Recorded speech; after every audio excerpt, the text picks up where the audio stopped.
I'm at the parking lot, glorified gravel little parking lot that's nearby the Crystal Lake mine, or well, the tailings piles of the Crystal Lake mine. So I thought I'd show you guys where the trail is that leads into the spot, and like how to get to the actual collecting spot.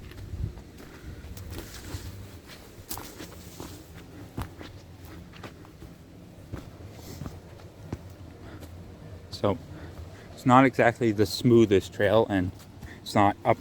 There's no upkeep on this trail, so stuff falls on it. It's your prerogative to move stuff off to the side. I already actually did. I brought a bunch of my stuff already to the digging area, and I'm just doing this trip to show you guys what the trail is like. So you go past this. This is like a dam, and then you just follow this kind of creek, and you just keep following this creek, and you will I'll show you some other markers that you'll know you're on the right path. You just keep going. Sorry if this is shaky. I don't have like a stabilized video, but you'll know you're on the right track if you see that old mining cart that's on the edge of the creek. And then if you just go a little further up from the creek, there's the actual entrance to the old mining adit. Word of advice: don't actually go in there. It's not safe, and I'm sure if the local authorities figured out that people were going in there, they'd forbid people from coming here and collecting. So don't do that.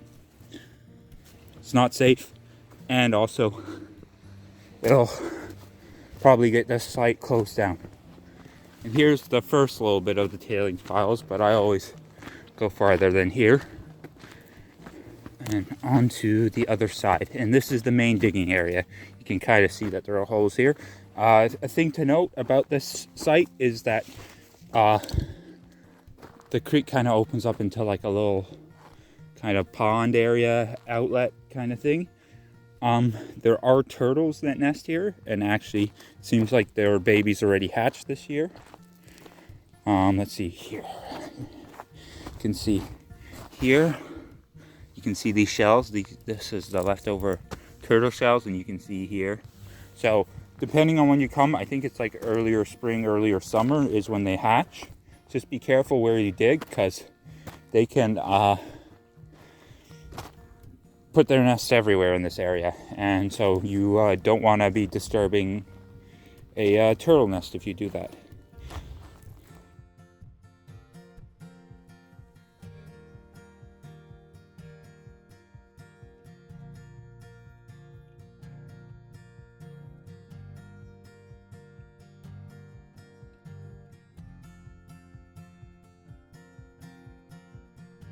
So with these tailings piles, where you want to dig is, well, you can dig wherever you want, but the best peristerite comes from a layer that's about a 1.5 to a foot down. At least that's what I found.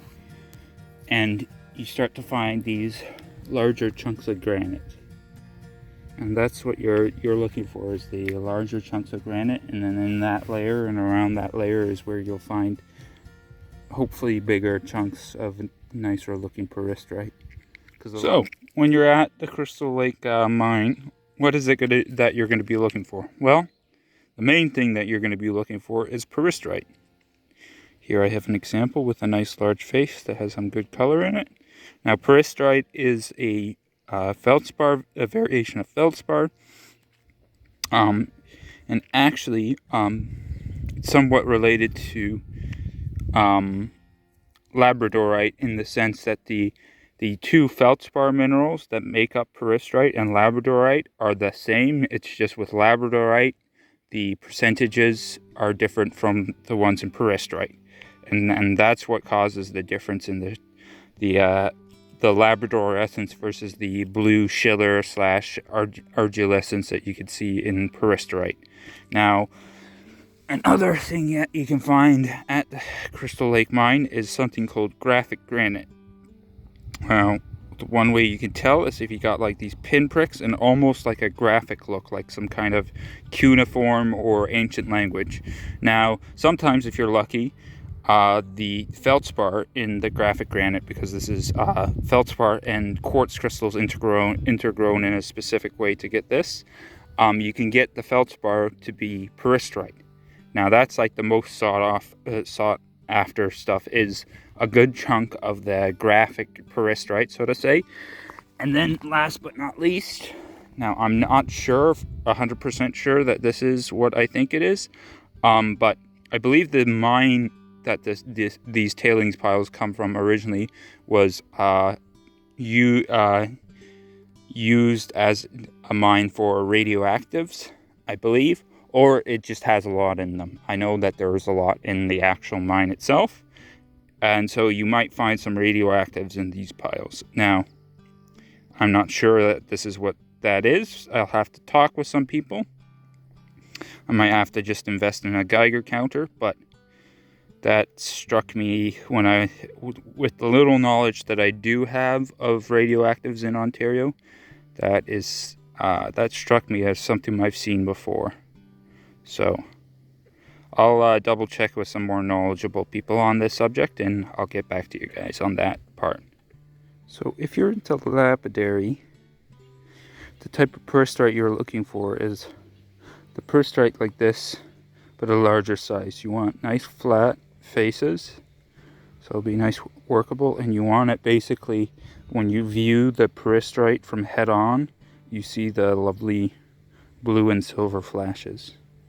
Because like if you get stuff where you have to like look sideways, that's a bit of a pain to work with, is all I'll say. So what you're trying to find is the nice flat faces, and when you look directly at the face, you basically get the lovely color like right away. So this is what I'm looking for. This peristerite that has the I guess graphitic intergrowth of quartz. Hopefully I can when I shave this down into a workable chunk, I can maybe make like a cab out of it. Thought I'd show you this giant chunk of graphic granite that I found. It's got some nice patterns in it. It's pretty big, so I'm thinking I could probably slice this into slabs at home. And I know it's a bit of a pain to polish, because when you get to the edges, because of how the feldspar and the quartz is grown in together, it can flake off. So I'm thinking if I do try to turn these into cabs, I'm going to do some experimenting, but I'm thinking maybe if I go at low speeds, it might not have that issue on the edges. But that's going to be an experiment for another day. So this is the material that I decided I'm going to take with me. It's a whole bunch of graphic granite and peristerite, mostly specifically that stuff with the like graphic peristerite. So hopefully I'll have some good material to make a couple cool looking cabochons. If I do, I'll show you guys for sure. These are some classic examples of what you should expect to find at the Crystal Lake Mine. Of course, you're going to find peristerite with its lovely blue schiller and argillescence. This one has a couple faces that show that lovely shine. Hopefully I'll be able to get something out of these. They are a bit on the more crumbly side, so let's hope we can extract something nice out of these. And then of course you're going to get your graphic granite, which is your quartz intergrown with feldspar to give you kind of like this graphic look. And actually I'll quickly show you what these guys look like polished up.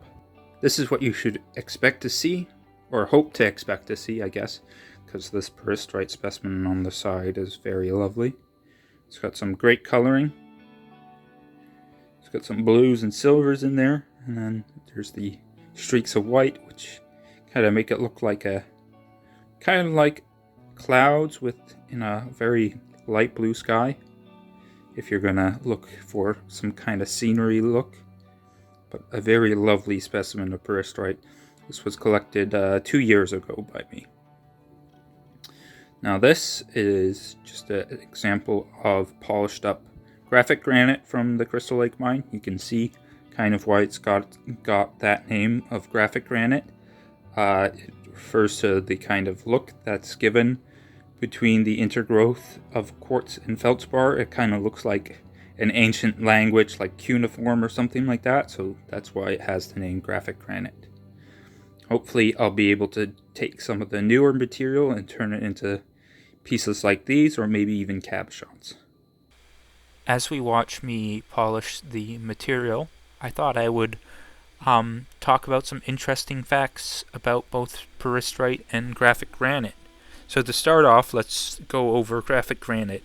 As mentioned before, it's a specific intergrowth of the feldspar and the quartz crystals that make it the way it is. And with that specific intergrowth, that's where you get the graphic texture from. And interestingly enough, graphic granite is known as a leucocratic granite.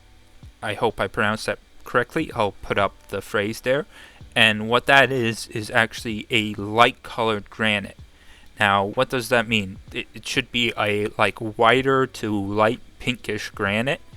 And in the cases of some of the darker pink granite, it seems that there are examples. These examples come from places where radioactives are present, which actually kind of makes sense, because with feldspar, when it's exposed to radioactives, and this occurs at the Crystal Lake mine, and also I've seen this phenomenon occur at the Beryl Pit, link in the description below. But what happens is when it's exposed to radioactives, it kind of turns red. So it could be that it's just a more pinker feldspar because of the chemical structure, but it seems like that darker pink color could come from the radioactives in the area, which also would explain the smoky quartz, because smoky quartz is irradiated quartz, i.e. quartz that's been exposed to some form of radiation. With Peristerite, I've seen the case that people actually mistake it for labradorite when I post online about it. So I thought I'd just quickly go over the differences between Peristerite and labradorite. Even though they are both actually comprised of two of the same types of feldspar minerals, that is albite and anorthite, the difference between them is the composition of these minerals. Peristerite has a low amount of anorthite present, and it's mainly just albite. Whereas with labradorite, there's a much higher amount of anorthite present, upwards of 50%, and the other 50% would be the albite. So it's a larger mix of anorthite in the actual mineral. And this is what causes the differences. And so in Peristerite, you only see a blue schiller with a silver schiller / in some rare cases, a silver argillescence. And then labradorite has labradorescence, which is an iridescent schiller effect. I took a piece of graphic granite, slabbed it up, and from one of the thicker slabs, I made the first cabochon I've ever made. You can definitely tell it's not the oval shape I was aiming for. It's more like a elongated egg with some wonky bits, and you can tell along the side I did not get the right shape. But it was a really good learning experience. And it's still a very cool kind of piece to see. You can kind of see how the intergrown crystals along the edges kind of continue on, and you can see that this is basically the slice that is perpendicular to the way the feldspar and quartz crystals are growing. Very cool piece. And then I also had this end piece from the part that I was slabbing up that I thought had some interesting little things. Like you can see there, it's almost a fully formed hexagonal quartz crystal structure. So I thought it was interesting enough to quickly polish up, and who knows, maybe I'll send this off to somebody or trade it away or something. But it's a interesting little specimen of graphic granite from the new material I collected. So here we have the Peristerite. We'll start with this guy. This guy's got a patch of blue over here and can turn very vivid light to kind of medium dark blue. And then it's also got some interesting iridescent bits of play in there as well. Though I think that's just how the rock is fractured. Because if you can see, it's hard to pick up, but there's a bunch of flakes that have fractured off. There you go. You can see that. And that seems to be in the same area where that iridescence is. So I think that's just due to how the feldspar is actually fractured. And so maybe it takes the silver argillescence that Peristerite can have and kind of warps it a bit. Next we have this guy. This guy's interesting because you can kind of see a fracture running along here, which kind of indicates that there's actually two separate kind of globular chunks or crystals of Peristerite. And so these chunks and stuff, it's not picking up well. So you can see that side goes blue, but this side doesn't, though it can. I don't know why it's being so finicky right now. There we go. You can see that blue. It's a bit finicky. And the top part, actually, you can see the silver schiller effect that it has. But you can kind of see if I go like this. Yeah, there we go. If I go like that, you get this. Basically, two separate crystals of the Peristerite grew together. Or this was one and it got fractured and one got shifted slightly as it was growing or something. And so you've got two different kind of planes of color that you're playing with. Last but definitely not least is this guy. Right now it looks pretty plain, but if you orient it just right, you get the most amazing blues. This one was the best one, but you need to know how to orient it. There we go. Sorry if the camera is kind of going in and out of blur. It has issues focusing on Peristerite, and I've noticed this before. But there we go.